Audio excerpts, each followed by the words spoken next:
the secret lesson behind my favorite childhood story. Before we begin the story, make sure to subscribe to our channel and never miss more incredible stories every day.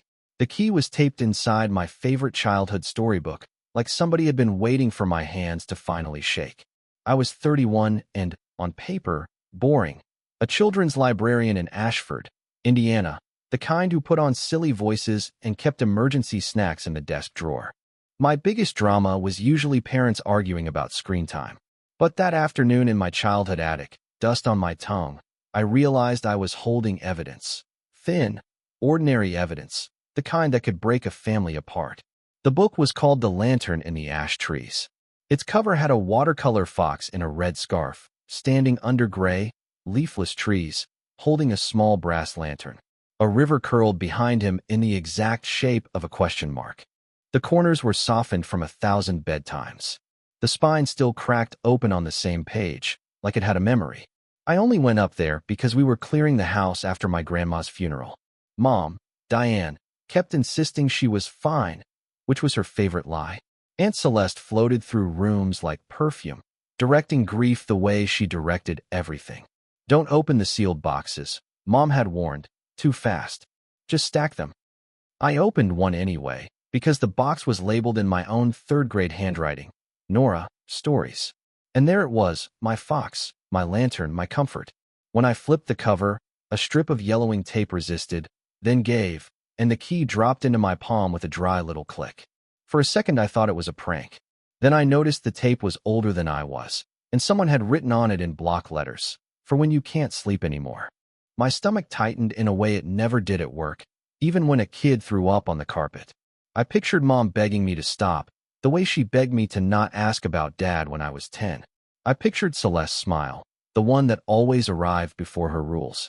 If I pulled on whatever this key belonged to, I could lose my mother's trust, my quiet little life, maybe even my job, because libraries were built on stories, and stories were built on names. Downstairs, Celeste called, "Nora? Honey? You okay up there?" Then I noticed the number etched on the key, 12 to 98. When I was little, I treated the lantern in the ash trees like a prescription. Bad dream. Lantern. Thunderstorm. Lantern. First day of school. Lantern. Twice. Mom read it to me in the narrow bed of my childhood room, her hair still damp from the shower, smelling like shampoo and library paste. She always held the book close to her chest between pages, like it warmed her too. When she did the fox's voice, she went softer, almost reverent. When she did the wind, she whispered right against my ear until my skin prickled. The line that came back every night was, "Count the lanterns, not the shadows." Mom would pause after it, like she was checking if I heard the real sentence inside the sentence. I used to think it was just a cozy mantra.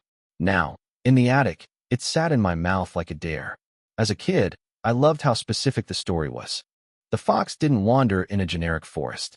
He walked along Marrow Street, past a row of mailboxes painted the same ugly green, to a blue door with 3 claw marks by the knob. He hid his lantern under the water tower with a chipped star, because the star pointed to safe water. Those were details you didn't add unless you'd seen them. But my brain didn't know that yet. My brain just knew routine. Mom's voice. The illustrated river that bent like a question mark. The last page, where the fox found an ash tree with a hollow at exactly kid-eye level, and the picture showed something tucked inside the hollow, just a tiny dark rectangle that I assumed was acorns. On some weekends, Celeste read it too, breezing through pages like she was performing for an audience. She'd skip the pauses Mom made. If I asked questions, she'd tap my forehead with one finger and say, "Too much thinking, little Nora," like thinking was a flaw you could spoil a child with. Sometimes, after the lights were off, I traced that rectangle with my finger in the air, trying to imagine what it was. Mom would be in the hallway, and I'd hear her laugh with Celeste, low and tired, like they were sharing a joke I wasn't allowed to get. Once, I asked Mom, "Is Marrow Street real?" Her smile broke for a second. "It's just a story, Nora. Go to sleep." As a kid, I never asked why Marrow Street sounded real. Grandma's funeral was the kind of small-town performance Ashford did well. Damp February air, a church basement with ham sandwiches, people hugging too long because they didn't know what else to do. Afterward, Mom drove me back to the house in silence, both hands locked on the steering wheel. Celeste rode shotgun like she owned the front seat, because she always did. She kept doing this thing where she touched Mom's arm lightly at stop signs, like she was soothing a nervous horse. "Let's be practical," Celeste said. "We'll sort later. Today we rest." Mom nodded too hard. "Yes, rest." When we got inside, I carried the storybook down from the attic without thinking. It was just a book. It was mine.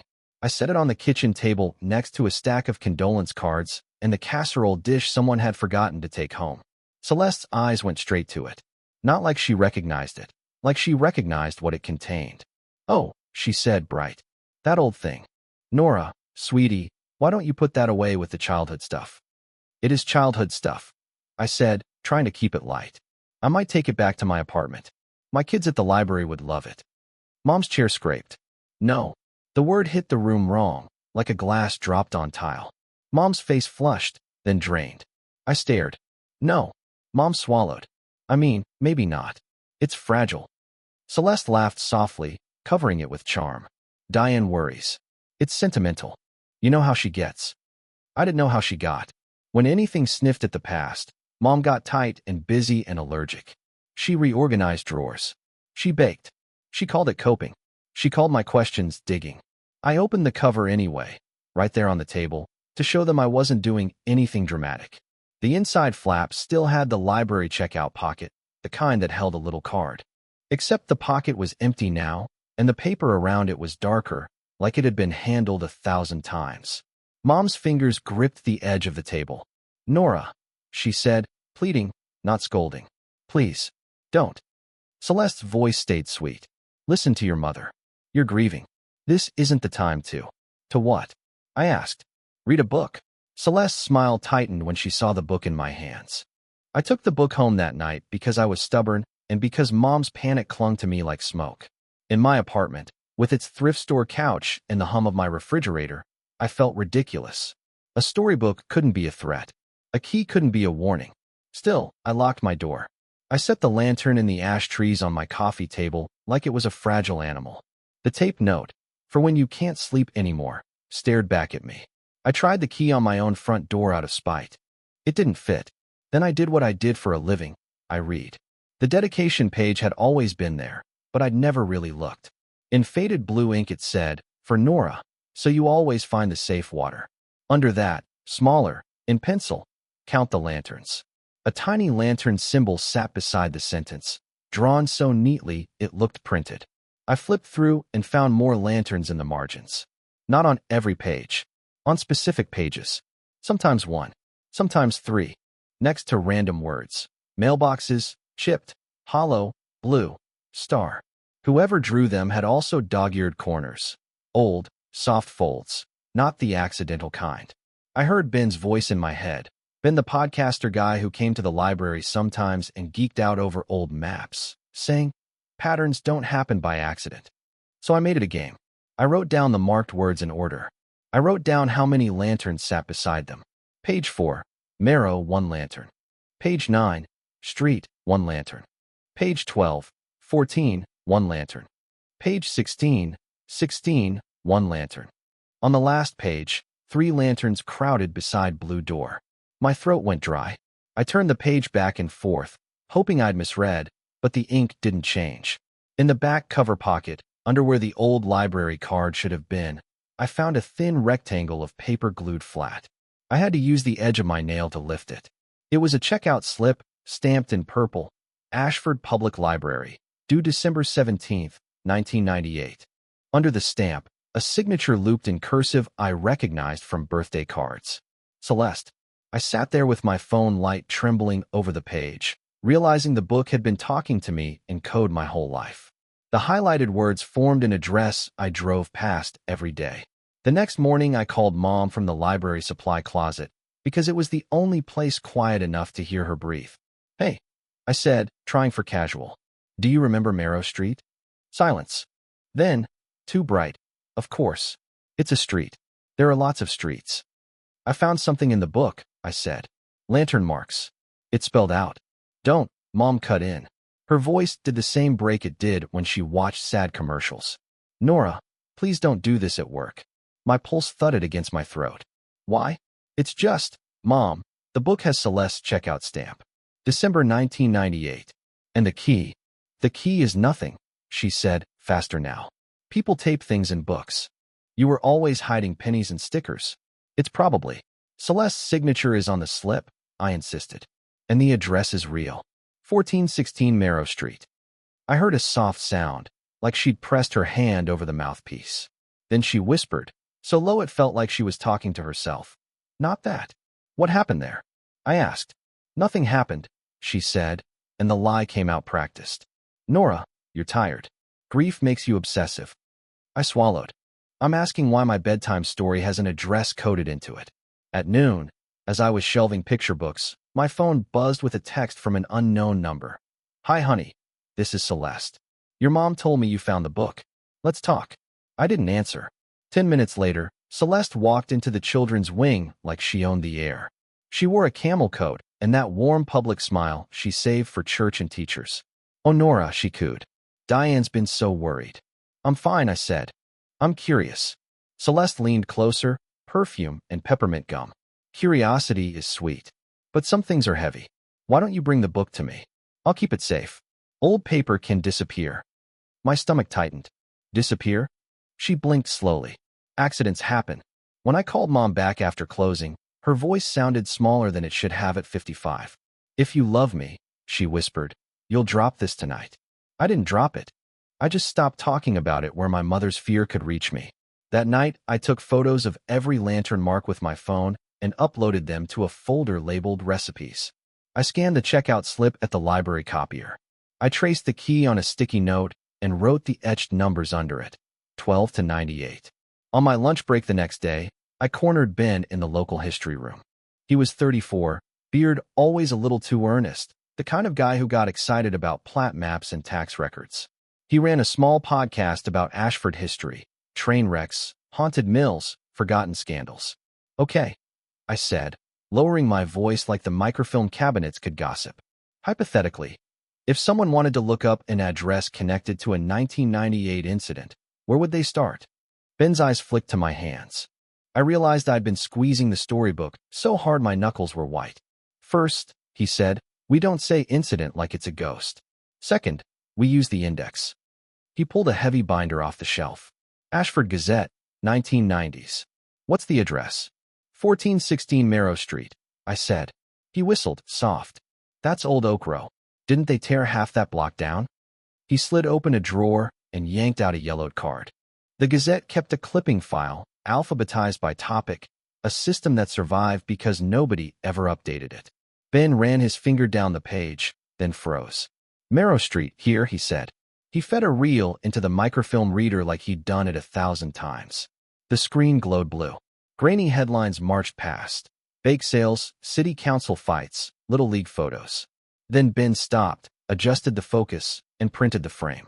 The paper came out warm, smelling like toner and old news. The headline was crisp enough to hurt.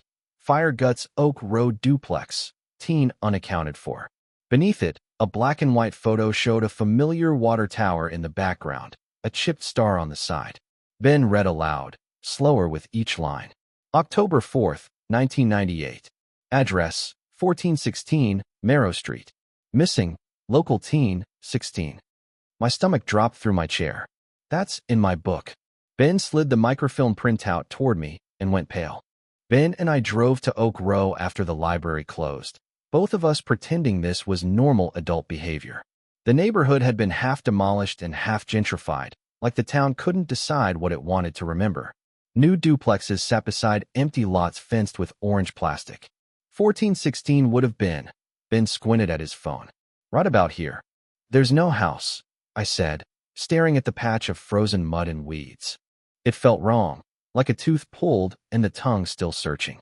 The water tower rose behind us, painted white, the star on its side chipped exactly the way it was in the illustration. My throat tightened. The book hadn't been detailed. It had been documentary. In the story, the fox walked Marrow Street, then took 3 lantern steps to the river where the ash trees leaned over the bank. I flipped the book open on the hood of Ben's car, and for the first time I noticed the river in the illustration wasn't just pretty. It had tiny notch marks, like ticks on a ruler. The dog-eared pages weren't random, either. When I stacked them, their folds lined up like a crude grid. Ben leaned over, breath fogging. Those lanterns in the margins. How many on each page? 1, I said, until the last page. Then 3 beside blue door. He nodded, thinking. 1, 1, 1, like steps. 3 like, turn left maybe? Or third tree. We crossed to the river on foot, boots crunching on old gravel. Behind the chain-link fence, ash trees still grew, pale and stubborn. A footbridge arched over the water, new wood on old stone supports. Under it, the bank dipped into shadow. My hands shook as I held the book open to the page where the fox stood under the bridge, lantern lifted. The illustration showed 3 ash trunks clustered like friends, and a dark rectangle wedged behind them. Kid me had thought, acorns. Adult me saw a container. Ben pulled out his flashlight. If this is real, he said, we're not just reading anymore. We climbed down the embankment, mud sucking at our soles. I counted ash trunks like the fox counted lanterns. 1, 2, 3. Behind the third, half buried in silt, was a metal cash box with a corroded latch. Under the bridge, a rusted box waited exactly where the fox stood. The latch fought me like it was protecting something alive. I tried the key from the book out of reflex, expecting it to fail like it had on my apartment door. It slid in and turned with a clean, shocking little snick. Inside, wrapped in a grocery bag that crumbled at my touch, were 6 things that made my throat close. A folded street map of Ashford, the kind from a gas station, with a red circle around Oak Row and a handwritten arrow to the river. A photocopied newspaper clipping, different from Ben's printout, dated October 6, 1998, with a sidebar titled Search Called Off. A cassette tape in a cracked case labeled in pencil, L.H. 911. A Polaroid photo, edges curled, showing 3 teenage girls at the water tower, arms linked, grinning like they had all the time in the world. On the back, Summer 98. One of the girls was Mom. Another was Celeste. The third girl had dark hair and a blunt cut and a smile that didn't know it was about to be missed. Under the photo, someone had written 2 initials, L.H. The last thing was a thin slip of paper, like it had been torn from a report. It had a typewritten header, Ashford PD Incident, 98 to 4172, and a line that read Witness Statement recorded by C. Voss. C. Voss, Celeste's maiden name. Ben stared at the report number like it was radioactive. This isn't someone's sad scrapbook, he said. This is a case file. I held the cassette like it might buzz. Why hide this in a children's book? Ben's eyes flicked to the river, then back to me. Because children's books survive, he said quietly. Adults throw away a lot of other things. The recurring line jumped into my head, suddenly sharp. Count the lanterns, not the shadows. As a kid, I'd heard it as comfort. Now it sounded like instruction. Don't stare at what scares you. Count your exits. Count your witnesses. Count your copies. I opened the book to the dedication page again, and my fingers finally noticed what my eyes never had. The pencil letters under for Nora weren't random. They were initials, pressed hard enough to dent the paper. L.H. The missing girl's name matched the dedication in my book. I didn't sleep. I did what I always did when I was scared. I organized. At my kitchen table, I laid everything out like a museum exhibit. I photographed the Polaroid front and back. I scanned the October 6, 1998 clipping and the report scrap, then uploaded them to 3 places: my recipes folder, a flash drive I labeled with a fake wedding photo, and Ben's encrypted upload link he used for his podcast tips. I recorded a quick video panning across the items while saying the date out loud, because I'd listened to enough true crime to know memories got slippery. Ben sat on my couch, rubbing his hands together. If Celeste realizes you pulled that box, he said, she'll come for the objects. Not you. People like her don't fear accusations. They fear receipts. Then we make more receipts, I said, voice steadier than I felt. We played the cassette, but carefully. I didn't own a player, so Ben drove to his place and returned with a dusty Walkman and a new pack of batteries, like we were defusing a bomb. The tape hissed, then a woman's voice cracked through, young, breathless, close to the mic. Ashford 911, a dispatcher said. The caller swallowed hard. I need to report a fire, the caller whispered. It's at 1416 Marrow. There's someone inside. Ben and I looked at each other, frozen. The voice wasn't Mom. It wasn't Celeste. It sounded like a teenager trying not to sob. We stopped the tape before it could break our brains. I taped the cassette case shut and wrote in marker, "Do not overplay." In the bottom of the cash box, under the map, I found a carbon copy receipt from First Ashford Bank, dated December 19th, 1998, for a safe deposit rental. Box number, 1298. Signature, Diane R. Walker. My hands went numb. Mom hadn't just been around this. She'd stored something after. I stared at my phone, thumb hovering over her contact. Moral math ran through me. If I asked her now, she might finally tell me the truth, or she might warn Celeste. If I built the case first, I might lose the only honest confession I could ever get. Ben touched my elbow. "Whatever you do," he said, "we don't go alone." I nodded, then heard it. The metal scrape of a key against my apartment lock. Before I could decide, my apartment door rattled with a key. Ben froze. I did too, then did the stupidest thing. I walked to the door. Through the peephole, I saw Celeste's camel coat, and, behind her, Mom's gray scarf pulled tight like a tourniquet. I didn't open it. I backed up and mouthed to Ben, "Call someone." He lifted his phone, hesitant. Celeste knocked once, polite. Then again, harder. "Nora," she sang, "I know you're in there." My voice came out thin. "How did you get my key?" "Oh, honey," Celeste said through the door, warm as cocoa. "Small towns. Spare keys.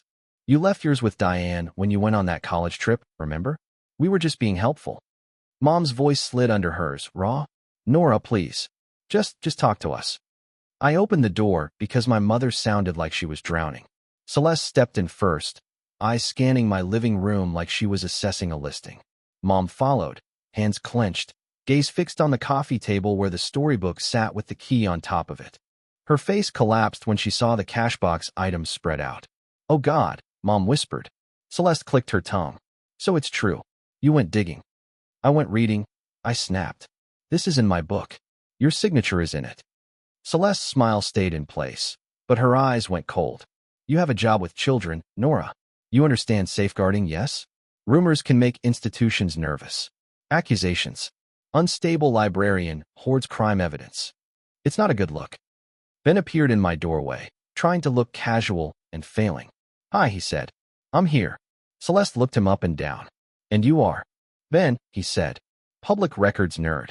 Celeste laughed softly, like he'd told a joke. "Of course you are." Mom's hands shook as she reached for the Polaroid. "You weren't supposed to find that," she whispered. "I tried to."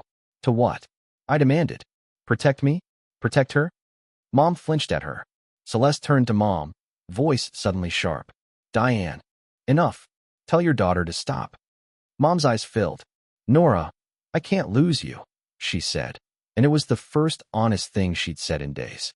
Celeste moved closer to me, lowering her voice so Mom couldn't hear every word. Her perfume hit my throat like smoke. Celeste leaned in and said, "I know what you found in the box." After Celeste left my apartment, after Mom stumbled out behind her like a shadow, I sat on my couch with the book in my lap and tried to get my heart back into my ribs. Ben didn't lecture. He just started making a list. "Next," he said, "we get the full file, not scraps." "I can request records," I said. "Public records. FOIA." "Sure," Ben said, "and they can deny if it's active or if someone buried it." He tapped the torn header again. "But Ruiz might remember. He retired, but he worked Oak Row back then. He eats at Harper's." Harper's, the diner in the illustration, down to the crooked lantern on the sign. I'd always thought it was set dressing. Of course it wasn't. I texted Mom, "Meet me at Harper's tomorrow at 6.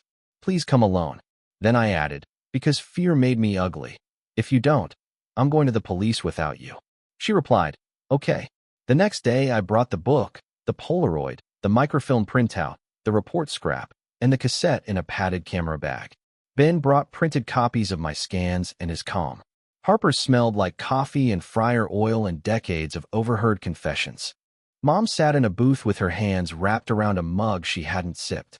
She looked smaller than my childhood idea of her. "I didn't mean to threaten you," I started. Mom's eyes flicked toward the window. "You did what you had to," she whispered.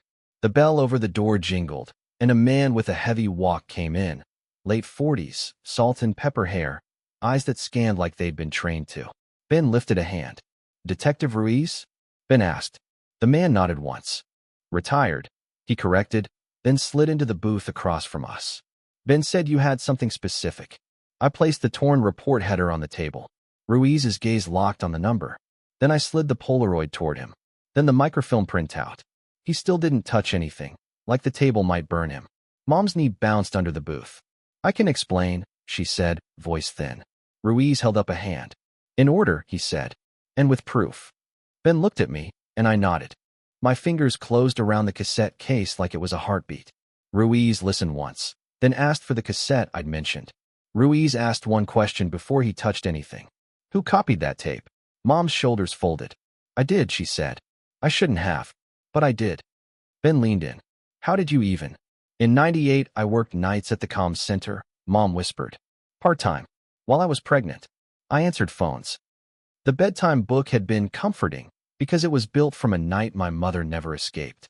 Ruiz's eyes stayed on Mom. You took the call. Mom nodded once. The missing girl called 911. She was whispering. Her fingers twisted in her napkin until it tore. She said the fire started at the blue door. She said it was locked from the outside. I slid the cassette across the table. Ruiz took it like it weighed more than plastic. He played it on Ben's Walkman. Hiss, then the dispatcher, then a young voice that tried to stay calm and failed. It's at 1416 Marrow, the caller whispered. She's right there. Celeste, she locked it. If you send them, come from the riverside. Ruiz stopped the tape. Hard. That sentence isn't in the file I remember, he said. Mom's eyes flooded. Because Celeste made sure it wasn't, she whispered. She was doing ride-alongs with records then. She pulled the tape log.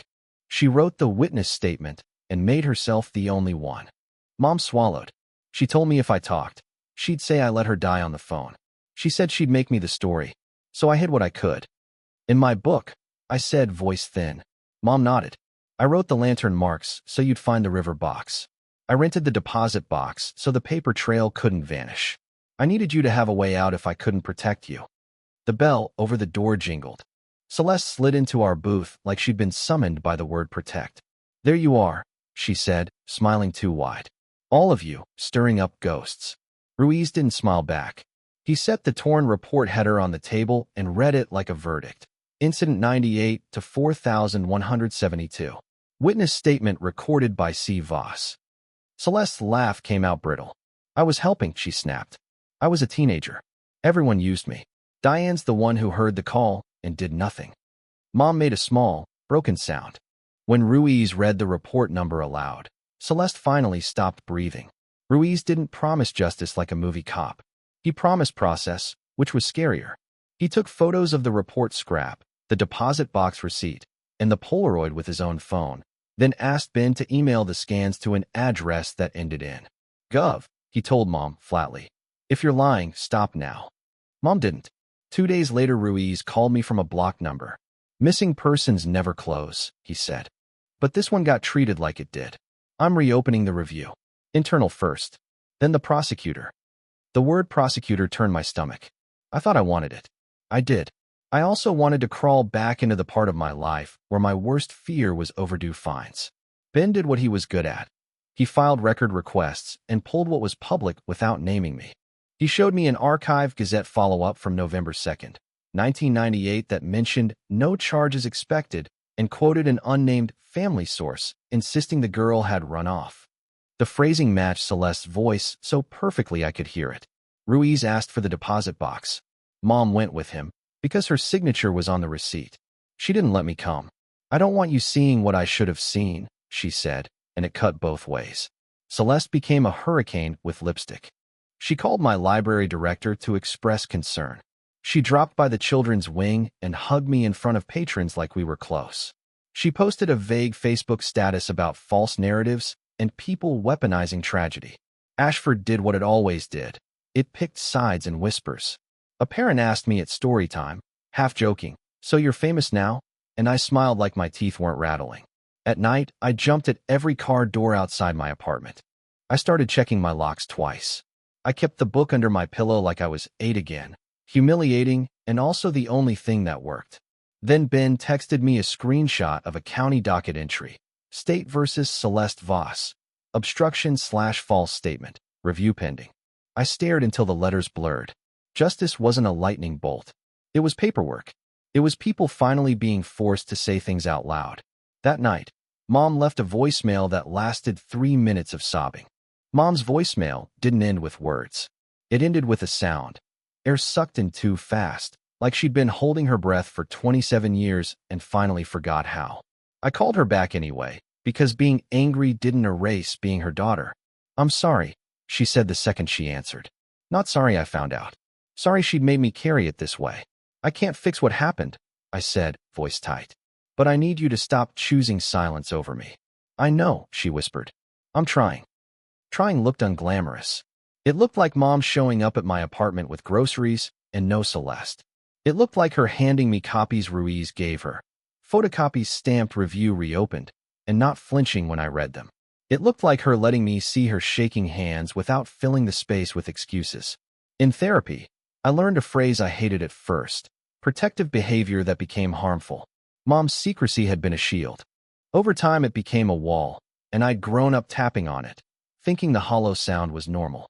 Celeste tried to build a new wall. She left 3 voicemails in one day, alternating between syrup and venom. "You're confused," she said in one. "You're destroying your mother," she said in another. In the last one, her voice went cold. "You don't know what Ashford does to girls who talk." I saved them. I sent them to Ruiz. Then I blocked her number and told my library director, calmly, "If Celeste comes in again, please don't let her corner me." At story time the next week, I brought the lantern and the ash trees back out. My hands trembled, but the kids didn't notice. They only noticed the fox and the lantern and the river shaped like a question mark. When I reached the line, "Count the lanterns, not the shadows," I didn't pause the way Mom used to. I said it like a promise. The children repeated it, smiling, like it was a game. I felt something unclench in me. Afterward, Mom and I sat in my car in the cemetery parking lot, both of us staring at Grandma's fresh dirt. "I'm proud of you," she said, and for once it didn't sound like a plea for me to stop. I was starting to believe we could be a family without Celeste's rules. Then a padded envelope arrived at the library with no return address. I opened the envelope in the staff room with safety scissors, because my hands were shaking and I refused to bleed on children's books. Inside were 2 things: a photocopy of a typed summary and a folded page in Mom's handwriting. The typed one had Ruiz's signature and a new case number. It said the original file for Incident 98 to 4172 had missing audio logs, mishandled evidence, and a witness who accessed records she shouldn't have. Near the bottom, a line made my lungs finally work again: charges recommended. The folded page was older, yellowed at the edges, dated December 20th, 1998. Nora, if you're reading this, you're old enough to notice what adults hide. I hid it in a story because stories survive when people don't.